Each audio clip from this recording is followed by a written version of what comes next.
তাহলে সেই নবী যদি তোমাকে কোনো কাজ করতে বলে, বিশ্বাস করো এই কাজ করার মধ্যেই তোমার কল্যাণ, ঠিক কি না? তোমার নবী যেহেতু তোমার অকল্যাণ চায় না, তোমার ক্ষতি চায় না, সেই নবী যদি তোমাকে বলে তুমি পুরুষ হয়েছ, স্বর্ণ ব্যবহার করতে পারবে না, এখন তোমার যুক্তিতে নাও ধরতে পারে কি হয়েছে, স্বর্ণ পুরুষ দিলে এটা হারাম, মহিলা দিলে হালাল। মহিলা মেহেদি মাখতে পারে, পায়েও মাখতে পারে, পুরুষ হাতেও দিবে না, কি হলো এটা? তো হুজুর বলবে নবীজি বলেছেন। নবীজি এমন কথা বলবে কেন যেখানে যুক্তি নাই? নাউজুবিল্লাহ পড়ে। বোঝা গেল তুমি এখন যুক্তি খুঁজতেছো, তার মানে তোমার গোড়ায় সমস্যা। কথা বলেন না কেন? কোথায় সমস্যা? গোড়ায় সমস্যা। গোড়ায় সমস্যা মানে তুমি আসলে নামধারী মুনাফিক বেঈমান কাফেরদের এজেন্ট, তুই আসলে মুসলমানই না।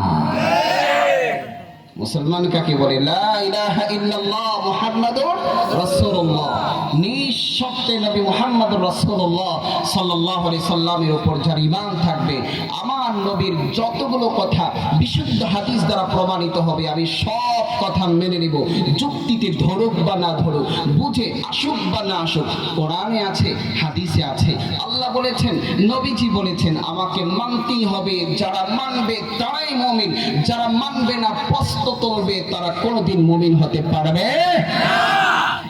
খুব ভালো করে বুঝবেন, যুক্তি আর ঈমান কোনোদিন এক জায়গায় হতে পারে না।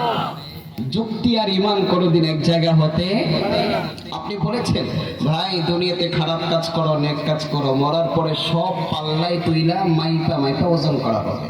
হ্যাঁ দিছে একটা ভেটকি, হ্যাঁ হ্যাঁ হ্যাঁ, কি কয় মন লাগো কথাবার্তা। নামাজ, রোজা, গুনাহ, জিনা, ব্যভিচার, চোখ দিয়ে আরেক নারীর দিকে তাকানো, একটা মহিলাকে স্পর্শ করা, ইত্যাদি ইত্যাদি, এগুলো কি দেখা যায়? কোনো আকৃতি আছে? এগুলো তো বাতাসের সাথে মিশে যায়।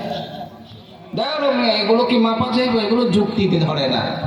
যখনই তুমি কোরআন সুন্নাহর বিধানকে যুক্তি দিয়ে মাপতে চেয়েছো, বোঝা গেল তুমি যুক্তিবাদী, কিন্তু তুমি মুমিন না, ঠিক না? তুমি যুক্তির পূজারী হতে পারো, কিন্তু এখনো তুমি মুমিন আর মুসলমান হতে পারো। হ্যাঁ, বাকি রইল ইসলামের কোরআন এবং হাদিসের একটা বিধানও যুক্তি বহির্ভূত না। কিন্তু সব যুক্তি বুঝবার মতো মেমোরির ধারণ ক্ষমতা সবার নাই। কথা বলে না কেন? সবার মেমোরির ধারণ ক্ষমতা একটা প্রাইমারি লেভেলের ছাত্র মাস্টার্সের বই বুঝবে? কথা বলেন। ম্যাথমেটিক্সের কোনো কঠিন একটা সূত্র যদি আপনাকে দেয়, আপনি রিকশাওয়ালা বুঝবেন? আমি এত বড় মুফতি, এত বড় বক্তা, আপনি যদি আমাকে বলেন হুজুর আপনি এখান থেকে 2500 রিকশাটা চালাই নেবেন, 10 লাখ টাকা দিব, পারবো? কথা বলেন না কেন? হুজুর আপনি আদা কানি এই ধান আপনি কাইটা দিবেন 3 ঘন্টা না, আপনার 3 দিন সময় দিলাম, দেখবেন 2 ঘন্টা